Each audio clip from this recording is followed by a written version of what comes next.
have some rapid fire questions because they are, after all, short form creators. So they're tasked with answering in about 60 seconds or less. So we'll turn to you first, Milan. So what drew you to short form content in the first place? And how has it changed since you've started? Yeah, so for me, at the time, I was actually running an e-commerce business. I was starting a long-term business. So I was like, how do I drive traffic to this? What is happening right now? So then TikTok started coming up. It was going crazy during the pandemic. So I hopped on. I saw other e-commerce brands doing it. And after a while, I also saw a gap in the finance space. So I was like, okay, let me create a video. And then things just changed. That's kind of how I got started. I just constantly kept going viral. And now, then I just pivoted the entire business. And now we work completely with social media stuff. And it's changed quite a bit over these past 3-4 years. I mean, it's gotten a lot more competitive. You have to create much better content. People are getting, once more creators step in the space, you need to be a lot more unique to keep people's attention. And so I think nowadays just adding your own unique storytelling is really, really imperative with all these different changes. Mm-hmm. Okay, Gina. TikTok has been growing. And with other similar platforms, how do you feel like short-form content is shaping the future of just personal finance content specifically? Well, I would say that it's actually a really good way to reach younger audiences. Most of the time, these younger audiences feel like it's an intimidating topic, and they don't want to get really deep into it. So when you're creating short-form content and they see a 60-second reel, it's less intimidating, it's less barriers to entry, and so they may want to dive deeper later because you've intrigued or piqued their interest. Mm. You know how anyone remember when we could say, oh, when I was growing up, nobody taught us about money? I don't think this generation is actually going to have that problem. I think it's going to be the opposite problem. They're like, everybody taught us about money. Everybody has a TikTok, or whatever, right? And so it's very interesting. We'll get back to that on how do we actually make sure they're getting the right content. How many of you have kids and are afraid they're getting something weird on TikTok? Yeah, we'll talk more about that. All right, Breyanna, let's get into that because personal finance is quite nuanced and it can also be very complicated. So how do you take very complicated financial ideas or concepts and get them into this digestible form that people actually want to listen to? Yeah, so, and on what you just said, I've seen people give the advice that you should just max out your credit cards because you can file for bankruptcy in 7 years and then just start over. And I'm like, oh, okay. And they're like, this is a hack. It better not be any of you in here, by the way. We'll find you if it's you. But when it comes to making the conversation less complex around personal finance, it's more so about the more you know the topic, the better you are at explaining it at a 5th grade level. So when you're trying to hit the majority of people and make the content as digestible as possible, they don't need something super complex and convoluted. They need it to be at a 5th grade level, as if you're explaining to a child. And it's not in a bad way. It's just the way that the majority of people will understand it, especially when some things that are easy to us are not easy to other people. The basics they don't know yet. And so you have to think that everybody is kind of coming from that place. And if anything, I think it makes other people feel more receptive to the information too. All right, sir. You said something very interesting earlier that piqued my interest. You said, I was just constantly going viral. I've never gone viral, so the fact that you're doing this constantly is just a great thing. That means you have some kind of process or you have some kind of tea that you can give us. Can you give us some tips on how you are being able to go viral and make it entertaining and still educational? Yeah, so I think adding, for me, it doesn't have to be so serious. Adding your own personality, adding a sense of humor. For me, I'm very sarcastic, so I'll add that to my videos or I'll add certain jokes. I remember for one of my videos, I was explaining this tax deduction and then the beginning Tax deduction? Yeah, and the beginning You went viral, I'm sorry, you went viral talking about tax deductions? Yeah, it was, Okay. it's related to this car, right? So the question is okay, why do rich people drive G-Wagons? And then my other part of the skit is why are you asking, or if you can't afford it? It's not serious. It's a funny joke, and then it's just kidding. Okay, so here's why. You still explain everything, but you can add your own unique touches, and that is what makes the content a lot more interesting. And not to mention, you can add audio effects, you can add edits. In a really serious finance space, when you hear like these little wine booms in the background or these little animation effects, you see that, it just adds a lot more, it just makes people a lot more receptive to it, so. Okay. I think I got that bankruptcy hack from Milan, actually. It wasn't me. It wasn't me, I promise. Someone scroll his TikTok later and let us know if Okay. it was him, okay? Yeah. How many of you have some portion of your lead generation coming from TikTok? Anybody? All right, we have got a couple people. Have y'all been concerned about TikTok going away? Yes, no? Maybe yes, no? There has been some talk about it, right? Capitalism or blah, blah, blah, right? But point being, when that conversation came up, people were starting to stress out a little bit. And what I learned is that you need a backup plan regardless. So I'm curious for you, are you concerned about TikTok going away? And then if it were, do you have a backup plan? I'm not really concerned about it just because I have diversified my following. So Hey, she used the we love that word. What's that word? diversify. Say more, say more. So I immediately, when I went onto TikTok and it was doing well and they started the Reels on Instagram, I decided to just kind of go there as well and just share what I already shared on TikTok. And that actually worked well, so I decided to try Facebook, and that worked well too, so I went to YouTube. So I went to every single platform and tried to reach my audience there.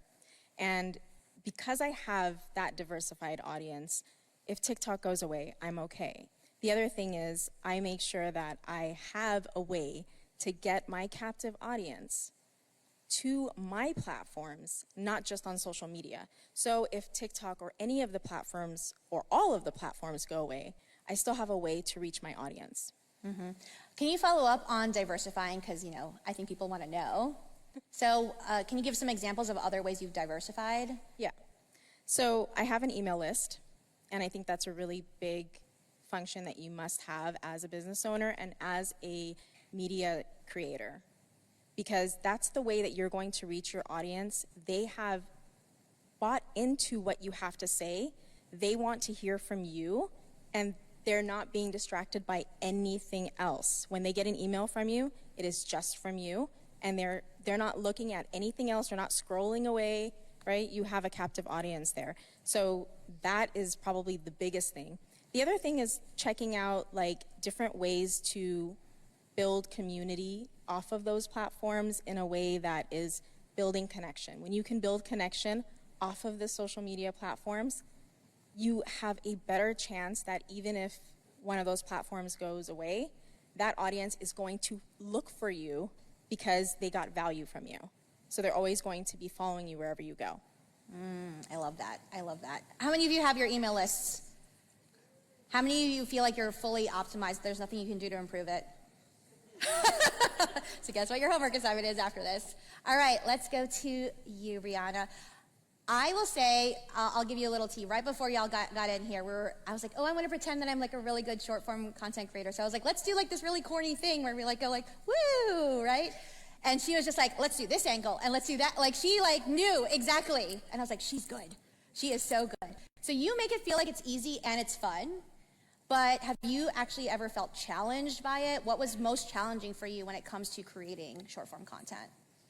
I think the most challenging thing is making the information more digestible, especially when trends have changed so much. We're back in the day, you could post a very simple video on a basic topic and it would do well, but now you need to really spice it up to make it do better. So that's where what Milan mentioned too was putting your personality into it and also being natural on camera. I think it just comes with practice.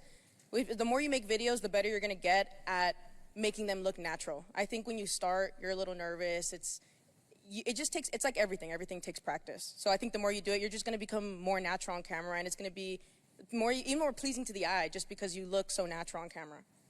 Let me follow up on that. How many times do you think we need to practice before it feels like we don't look crazy?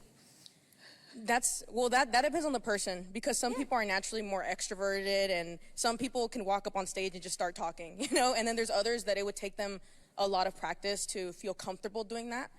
So that's kind of on a case-by-case basis depending on on your own personality traits and strengths and weaknesses? I would say, y'all, I am a strong, strong introvert. 99% introvert. And so many of you have been so kind to say, oh, you're doing great on stage, congratulations, all this stuff. I had so many reps.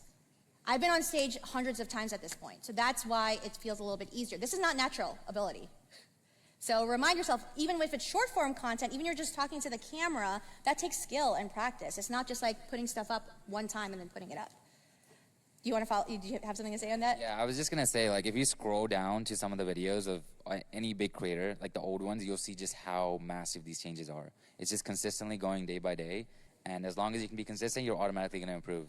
Like, if you guys go back to my first ever videos, you'll see, like, I also had like 40 extra pounds. I was like, the videos were different. It was just a huge transition. So it's good motivation to just see the transition there. I'm sorry, can we just give a round of applause for that he had this glow up? So handsome. Thank you. So then, speaking of that, in terms of, you said, you know, if you look at some of the old stuff, then you can learn some things. But what are some new things that we can learn? So I'm not good at following emerging trends in short form. So what's a trend that you're seeing right now that maybe people can capitalize on? Yeah, so first of all, like any new feature that a platform launches, that is the one to get on, right? So in 2020, 2019, like Reels, when Reels came out, Instagram was pushing that so hard. Like even if your video was just so bad, you were still gonna do well. So any new feature that comes out, get on it. And then so right now, for example, I'll just give you guys some actionable ones, right? Right now, TikTok Shop is trending. There's huge opportunity there. Lives, selling on lives is a huge, huge market. In China, it's already really big. Here it's expanding. That's a massive, massive opportunity there. Using just like Q&A polls, using the TikTok stories, using any of these little things that they're testing can get you more exposure because they're pushing them out more, right? So, and then another thing would be adding your own personal touches, like adding your life events to whatever you're talking about. So, you know, for me, it might be, so I'm personally an immigrant. So in some of my videos, when I talk about saving, I'm like, you know, I've learned that every dollar matters. This is why you should be opening a high yield savings account, because you're going to earn the most amount of interest. So you can resonate a lot more with people when you also add your own personal touches. That is the trend right now. That is how you build loyal audiences. We work with a lot of creators, and the people that have the highest conversions are the ones that add those personal touches and that unique storytelling of their own life. So those are some of the key things, and then the earlier things I mentioned, like TikTok Shop, you know, TikTok Live, Q&A polls and stories on TikTok, like using all their little features that they have in stories. Just I try that all out. All right. I'm going to ask you this question because a lot of people will look at your followings and say, well, she has 1 million followers on this platform. She has 1 million followers on that platform. But I'm going to guess that followers is not the only measure that you use to actually measure your success. So what measures do you use to actually see that you're doing okay? Yeah, followers are not what I measure anymore. That's a metric that doesn't help in any way. I would say that for me, it's how impactful my message is to the point of them getting off the platform and meeting me at my email list. If they get there, or if they opt into one of my free products, then I know that the message hit correctly and it hit the right person correctly. I think that to me is much more of a mark of success, that I'm going the right direction, because I can get a bunch of followers from one viral video, and it doesn't mean anything if they aren't actually buying into what I'm talking about. So when you say get off the platform, the email list, I assume, is there anything else that you're doing to get them off the platform? Yeah, so I use a method of them commenting so they can engage, and when they comment a specific word, I will send them a direct message that allows them to get a freebie of mine so that they can actually take action right away. Is there a word that worked really well? I'm so curious. I have all these questions. List, class, freebie, those things work a lot. Simple. Yeah. We're not trying to be super clever here. No. Okay. I like to keep things very, very simple, because a lot of times people don't want something that's complicated. So if you just write a 4-letter word, list, you're going to get my freebie. And so it's super simple for them, and they don't have to worry about, you know, spelling out something that might be more complicated. Gotcha. All right. Well, last question goes to you. We've just spent the last 4 days together, and we need some tangible tips. Can you give us one tangible thing that us in the audience can take away to get better at short form content as soon as we get home? Yeah, as far as monetize, I feel like most people want to monetize it. That's like they want to monetize as soon as possible. And some of the things that you can do if you aren't at the point of monetizing yet is one is UGC, so user generated content, reaching out to brands. A lot of people are like, I'm not getting brands reaching out to me because I'm a small creator, but you can reach out to brands. I've gotten, a lot of my income has come from pitching brands myself and just doing the extra legwork. So reaching out to brands, you can offer them videos, send them examples, send them a portfolio, and make content for them at a lower price. And then as you keep going, you're gonna be able to charge more. Affiliate marketing, you guys can do that instantly. That's something that you can use now and sign up on ClickBank, any apps that you're interested in that you really enjoy, sign up for their affiliate programs, send links out. I think it's 1,000 followers on TikTok when you can start putting a link up there. So that's something you can get into a lot faster than maybe brand deals where brands aren't really reaching out to you yet. I love that. I love that.